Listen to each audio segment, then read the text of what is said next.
Imagine building the greatest monuments of your era, restoring trade routes that had collapsed for generations, ruling one of the most powerful civilizations in human history for over 20 years.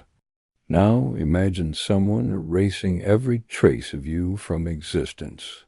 That is the story of Hatshepsut, a woman who became Pharaoh of ancient Egypt, and a woman that Egypt, or someone in it, tried very hard to make the world forget.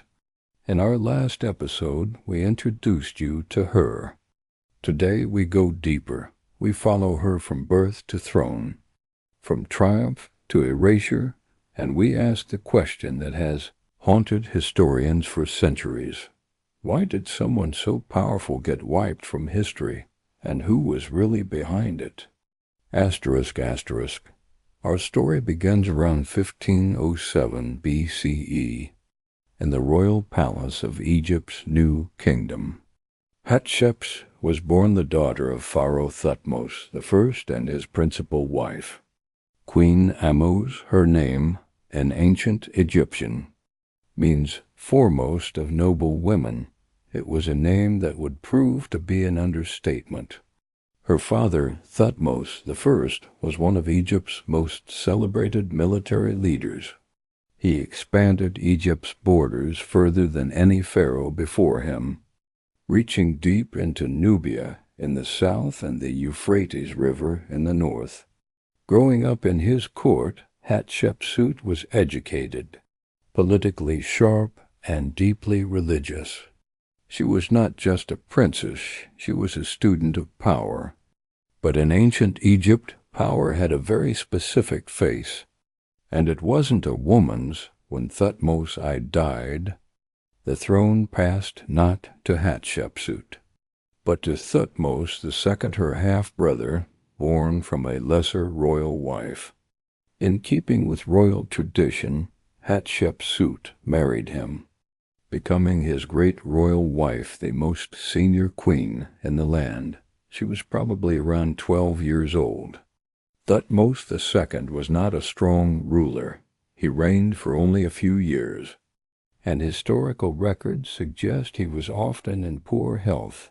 During his reign, it was widely noted that Hatshepsut carried significant influence. She was not simply a consort, she was already a force. Then Thutmose II died, leaving behind no male heir from Hatshepsut.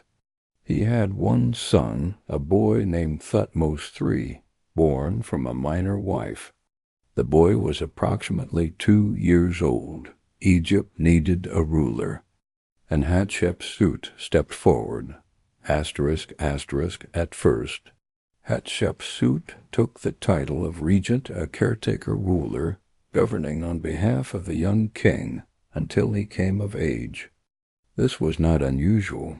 Women had served as regents before, but Hatshepsut was not interested in simply keeping the throne warm. Within a few years, historians estimate around 1473 BCE, she made a move that was almost unprecedented in Egyptian history. She declared herself pharaoh, not queen, not regent pharaoh. The full title, the full power, the full divine authority of Egypt's supreme ruler. This required justification in ancient Egypt.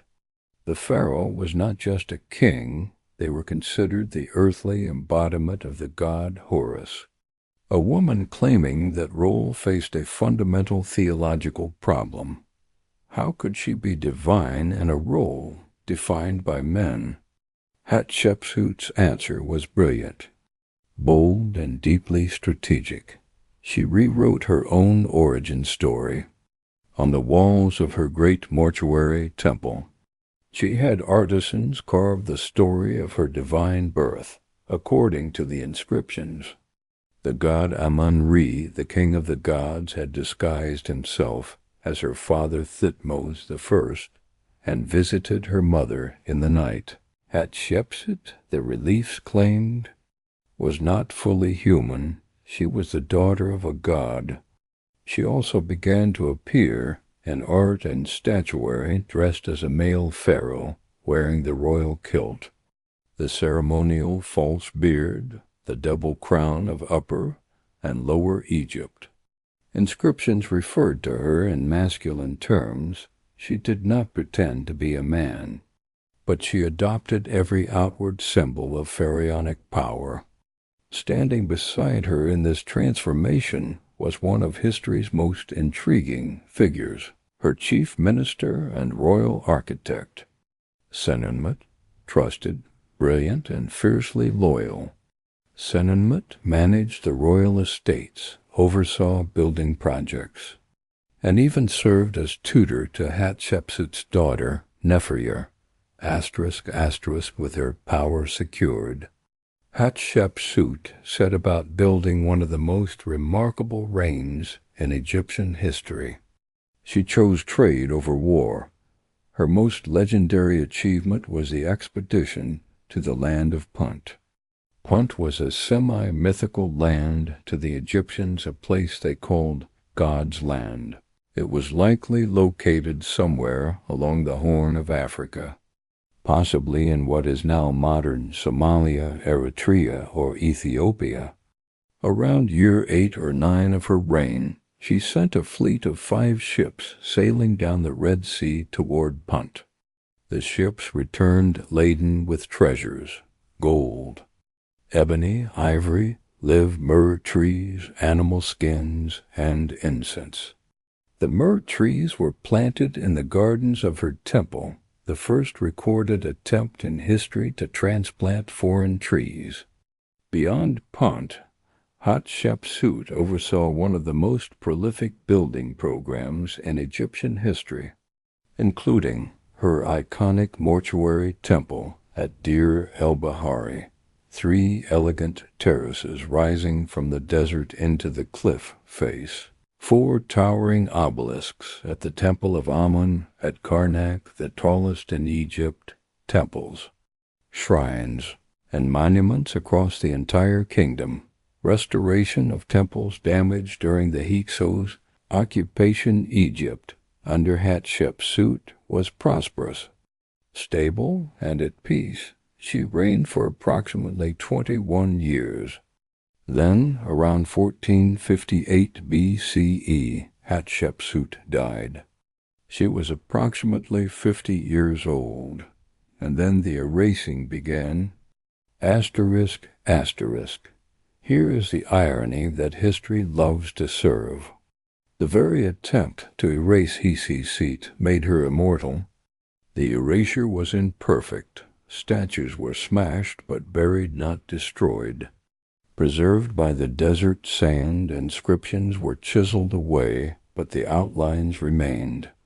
Inside her mortuary temple at Deir el-Bahari, the story of her divine birth and the Punt expedition remained largely intact. In 1903, archaeologist Howard Carter, the same man who would later discover Tutankhamun's tomb, excavated a tomb in the Valley of the Kings containing an unidentified mummy.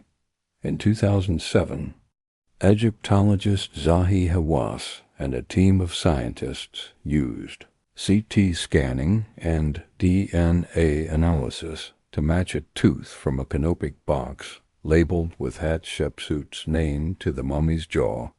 The woman lying in museum storage unlabeled, uncelebrated, was almost certainly Hatshepsut herself today. She is recognized as one of the most consequential rulers in ancient history. Her temple at Deir el-Bahari still stands. Her obelisk at Karnak still reaches toward the sky. Someone tried to make Hatshepsut disappear. History remembers her, and now so do you. If this story moved you, if it made you think, share it. History is full of people who were deliberately forgotten. It's our job to remember them. Next episode, we continue our journey through the ancient world. Subscribe so you don't miss it. And as always, the past is never really gone. Sometimes it just needs someone to look for it.